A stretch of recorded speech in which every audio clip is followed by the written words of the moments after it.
শিক্ষার্থীদের প্রকৃত প্রতিনিধি হয়ে উঠছে শিবির। শিবিরের উপর সাধারণ শিক্ষার্থীদের ব্যাপক আস্থা এবং সেই আস্থার প্রতিদান ইসলামী ছাত্র শিবির দিচ্ছে। এই শিবিরকে রাজনীতি করতে দেওয়া হয়নি। আবার এই শিবির এখন রাজনীতি করতে পারছে, তাদেরকে কিছু চাচ্চুর দল বলছে এরা আন্ডারগ্রাউন্ড পলিটিক্স করছে, এদেরকে তো চেনে না। কিন্তু চাচ্চুরে শিক্ষার্থীদের পক্ষে কি করে আমরা তো দেখি না। পাখির বাসা তৈরি করে ক্যাম্পাসে, এছাড়া কিছুই করতে দেখি না। আর শিবির যেখানেই শিক্ষার্থীদের অধিকার বঞ্চিত হওয়ার ঘটনা, সেখানেই শিবির সবার আগে সমস্যার সমাধানে এগিয়ে গেছে। ঢাকা বিশ্ববিদ্যালয়ে ভর্তির আবেদনে বেশি ফি, অমুক তমুক নানান বিষয়ে শিবির সবার আগে সোচ্চার হয়েছে। বাংলাদেশের সমস্ত বিশ্ববিদ্যালয় আবাসন সংকট থেকে শুরু করে যেখানেই কোনো সমস্যা, শিবির স্মারকলিপি নিয়ে বা নানানভাবে আলাপ আলোচনা করতে বিশ্ববিদ্যালয় প্রশাসনের কাছে ছুটে যায়। আমরা তো দেখি এখন শিক্ষার্থীদের অধিকার পক্ষে একমাত্র কাজ করছে শিবির এবং বৈষম্যবিরোধী ছাত্র আন্দোলন। অন্য কাউকে দেখি না। অন্য সবাই আছে ভাগ বাটোরা নিয়ে, পদ পদবীর হিসাব নিকাশ নিয়ে, ইন্টারনাল গ্রুপিং নিয়ে, ফ্যাকশন নিয়ে। আর শিবির শিক্ষার্থীদের অধিকার বাস্তবায়নে ব্যস্ত। দর্শক, আপনি সমস্ত বিশ্ববিদ্যালয়গুলোর দিকে তাকান। গত 3 মাসে শিক্ষার্থীদের সমস্যা অ্যাড্রেস করে প্রশাসনের কাছে সমস্যা সমাধান করতে গিয়েছে এবং কিছুটা সফল হয়েছে কারা? শিবির বাদে আপনি কারো নাম একটু দেখান পারলে। অন্য কেউ কেন পারে না? ছাত্রলীগে ছাত্র ছিল, কিন্তু ছাত্র দলের ছাত্র নেই, যে কারণে ছাত্রই নেই। বিশ্ববিদ্যালয় প্রশাসনের সাথে মিটিং করতে যাবে কিভাবে? যারা নেতা তারা তো অছাত্র, তাদেরকে অনেক ক্ষেত্রে হয়তো বিশ্ববিদ্যালয় প্রশাসন অনুমতি দিবে না তাদের সাথে মিটিং করতে, যে তোমরা কারা। এ কারণে জাহাঙ্গীরনগর বিশ্ববিদ্যালয়ে দেখি ছাত্র দলের প্রতিনিধিত্ব কোনো নেতা করতে পারে না। কর্মীর মাধ্যমে বক্তব্য রাখবেন কে? ছাত্রদল কর্মী। এটা ছাত্রদলের জন্য জাতীয় লজ্জা। কেন ছাত্রদলের নেতা নাই যে কর্মী বক্তব্য দিবে? একটা সেমিনারে ছাত্রদলের পক্ষ থেকে দাওয়াত পেলে একজন কর্মীকে পাঠাবেন কেন? কথা বলতে পারে না নেতারা। শিবির কি করেছে দর্শক দেখেন। বাংলাদেশ সরকারি কর্ম কমিশনের চেয়ারম্যানের নিকট ছাত্র শিবিরের স্মারকলিপি প্রদান।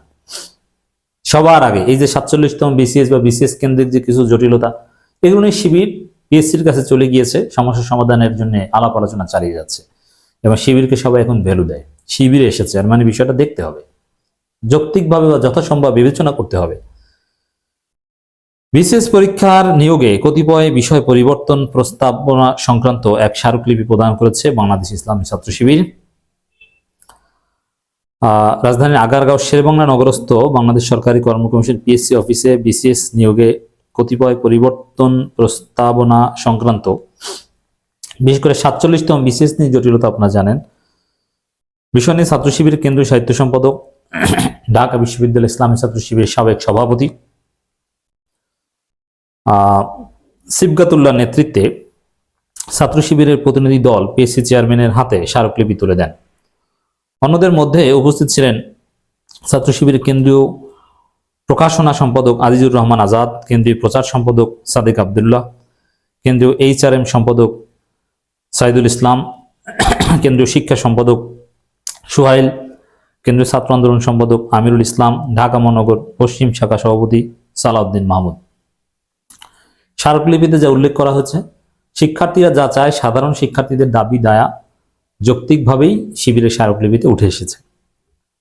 মহোদয়, গত 28 নভেম্বর বাংলাদেশ সরকারি কর্ম কমিশনের অধীনে 47তম বিসিএস পরীক্ষা 2024-এর বিজ্ঞপ্তি প্রকাশ করা হয়েছে। বিজ্ঞপ্তি প্রকাশের পর আমরা দেখতে পেয়েছি যে ফেসিবাদ মুক্ত নতুন বাংলাদেশে সাধারণ শিক্ষার্থীদের বিসিএস কেন্দ্রিক যে পরিবর্তনের আশা ছিল তা পুরোপুরি পরিলক্ষিত হয়নি। বিজ্ঞপ্তিতে 47তম বিসিএস নিয়ে পূর্ণাঙ্গ পরিকল্পনা উপস্থাপন করা হয়নি।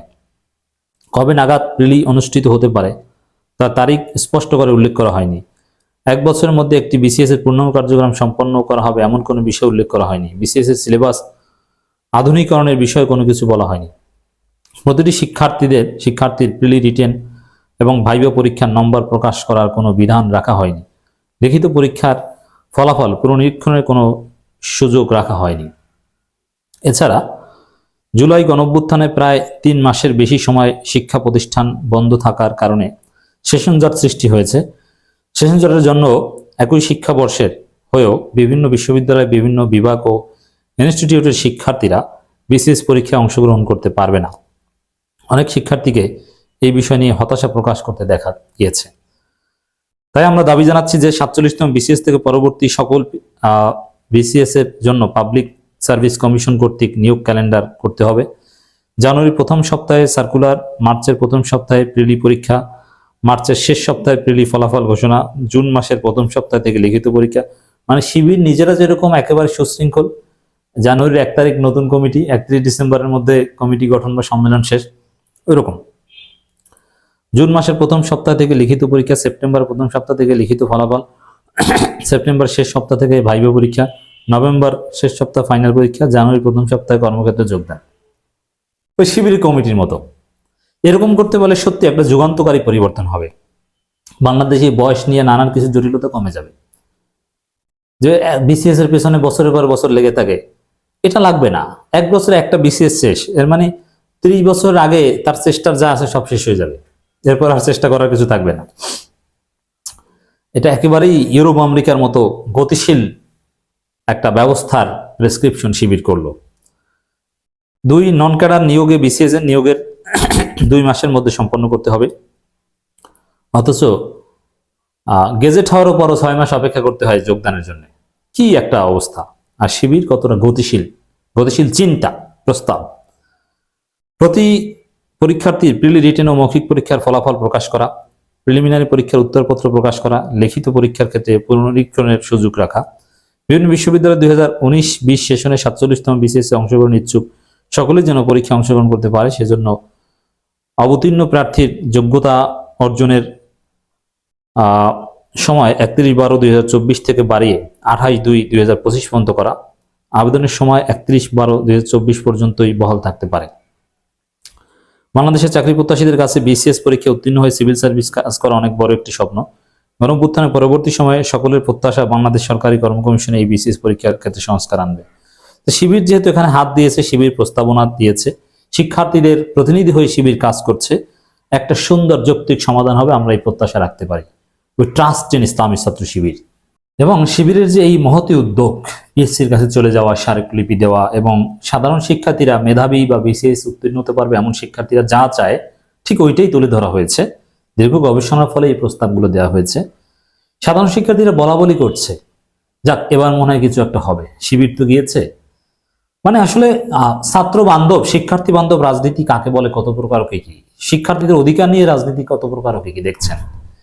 এই শিবিরের ছেলেরা যখন বিশ্ববিদ্যালয়গুলোর ভিপিজিএস হবে, তখন দেখবেন যে শিক্ষার্থীরা কখনো অধিকার বঞ্চিত হবে না, শিক্ষার্থীদের কাছ থেকে পকেট কেটে কেউ টাকা নিতে পারবে না।